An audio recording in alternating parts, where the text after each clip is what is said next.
நீங்கள் தொடக்கத்திலே சொன்னீங்க மத்திய அரசாங்கம் ஒரு பைசா கூட உதவி செய்யலை தமிழ்நாட்டுக்கு அப்படின்னு. முதலமைச்சரும் சொல்கிறாரு வெள்ள நிவாரண நிதியில் தொடங்கி எந்த விதமான உதவியும் மத்திய அரசுக்கிட்டேருந்து கிடைக்கலன்னு. ஆனால் அவங்க சொல்கிறாங்க யூபிஏ அரசாங்கத்தில் என்ன தமிழ்நாட்டுக்கு கொடுக்கப்பட்டுச்சோ அதை விட கூடுதல் நிதி கொடுக்குறோம் அப்படின்றாங்க. அவங்க ஒன்று புரிஞ்சுக்கணும், யூபிஏ அரசாங்கத்தில் ஜிஎஸ்டி இல்லை, இப்போ ஜிஎஸ்டி இருக்குது. ஸோ எந்த மாநிலமும் வரி விதிக்கக்கூடிய ஒரு சூழலில் இல்லை. எல்லா வரியுமே ஒன்றிய அரசாங்கம் விதிக்கக்கூடிய வரி, எல்லா வரியும் அவங்க கையில் தான் போகுது. அதனால் இங்கே எந்த நிதி வருவாய்க்கான வரி வடிவத்தில் எந்த வழியுமே பெரும்பாலும் கிடையாதுங்கிற ஒரு சூழலில் தான் இருக்கும்.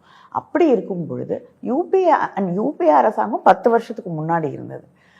அதுக்கப்புறம் இன்ஃப்ளேஷன், அதுக்கப்புறம் தேவைகள், அதுக்கப்புறம் இன்ஃப்ராஸ்ட்ரக்சர் நெசசிட்டிஸ் எல்லாமே வளர்ந்துருக்கக்கூடிய ஒரு சூழலில் ரெண்டையுமே நம்ம கம்பேர் பண்ண முடியாது.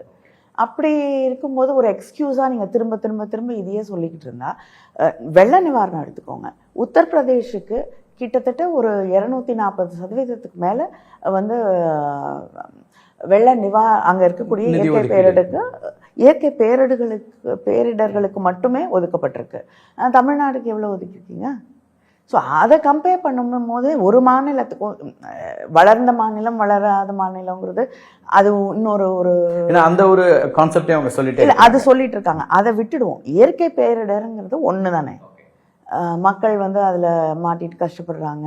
ஸோ இன்ஃப்ராஸ்ட்ரக்சர் டெவலப்மெண்ட் கூட நீங்கள் வளராத மாநிலத்துக்கு நாங்கள் கொடுக்குறோன்னு சொல்லலாம். பேரிடர்களுக்கு ஒன்றா ஏன் பார்க்க மாட்டேங்க? அதை ஒன்றா பார்க்கணும் இல்லையா? அதோட இல்லை, நீங்கள் டெவல்யூஷன் வரும்பொழுது எப்பயுமே டெவல்யூஷன் இருந்திருக்கு, நான் இல்லைன்னு சொல்லலை. ஆனால் இவ்வளவு பாரபட்சம் அப்படிங்கிறது நாங்கள் பாப்புலேஷன் கண்ட்ரோல் பண்ணி கல்வி முக்கியத்துவம் கொடுத்து அடிப்படை கட்டமைப்புகளுக்கு முக்கியத்துவம் கொடுத்து இன்றைக்கி தமிழ்நாடு இந்த நிலைக்கு இருக்குன்னா அது திராவிட மாடல் ஆட்சி. அதோடைய அடிப்படையில் இவ்வளோ விஷயங்கள் நடந்திருக்கு. அதுக்கு எங்களை பனிஷ் பண்ணக்கூடிய வகையில் நீங்கள் எங்களுக்கு ஒதுக்கக்கூடிய நிதியை குறைச்சிட்டே வந்தீங்கன்னா இந்த மாநிலம் எப்படி வளரும்?